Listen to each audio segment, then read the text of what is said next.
What's going on, everyone? So, I just got done working over 12 hours, probably like 14 hours, doing Little League football games. I was calling them, so my voice is a little shot right now.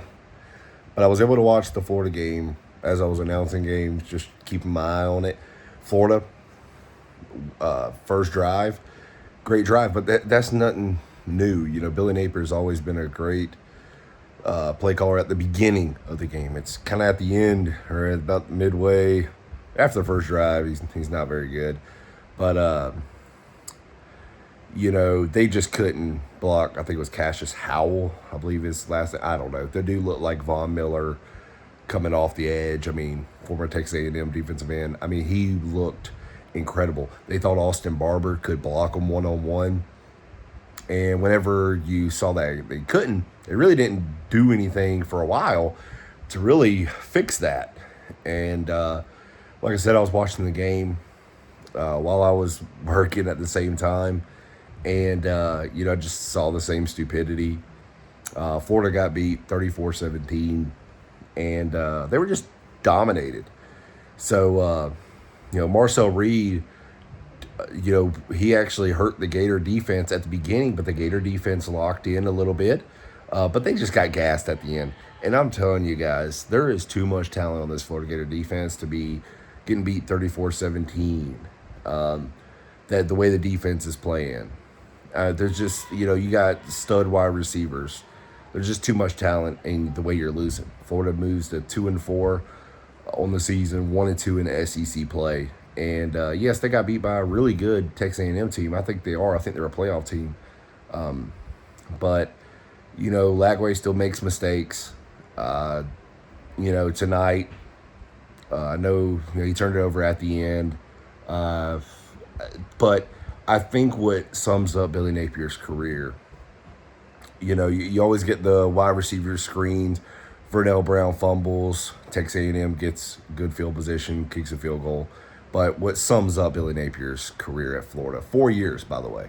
Let's go. 4 years, he's 2-4 in his fourth year. But this is his year. He's got his guys. That's what the Napier lovers want to say. But third down and 6 at midfield. Call run play. And I was on the microphone at the time whenever this happened. I said, "What are you doing?" And it was a hot mic. I was like, "Oh no." And so I'm like, third down and 6, we call run play. And I'm like, what is going on? And I was like, okay, they were trying to get some yards, I guess, and then now they didn't get anything. They're going to punt it. Nope. What do? They go for it on fourth down and 6. And the game is still, undecided. Your defense playing well. No, let's not punt it. Let's not, let's just give all the momentum to Texas A&M. You overthrow it, almost intercepted.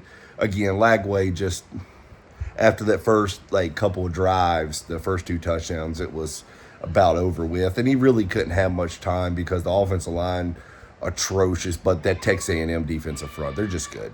The defense is good. Elko, he harps on defense. So he's a good defensive coach. He's a good coach. Way better than Billy the Simple Man Napier.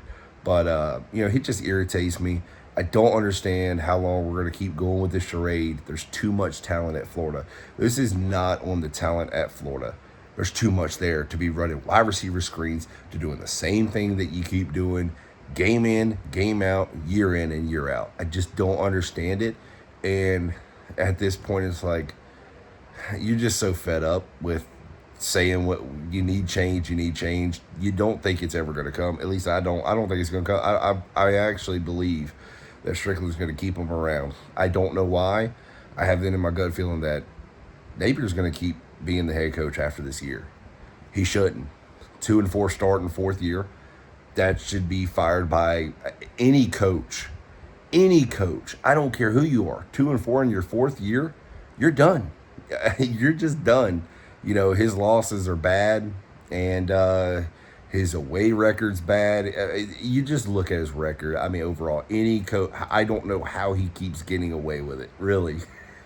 But, another loss for the Florida Gators. I think we could put to bed that the Florida Gators are not making the playoffs. I know a lot of people were saying if they win out, they may make the playoffs.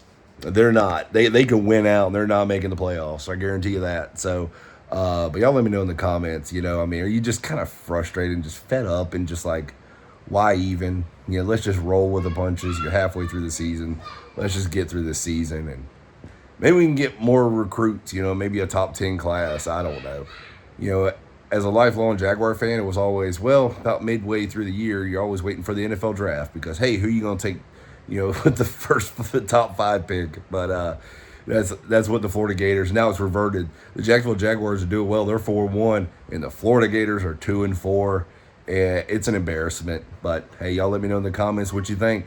But, hey, as always, I appreciate y'all watching my channel. Don't forget to hit that like button. Don't forget to hit that subscribe button as well. I appreciate it. Y'all have a great one.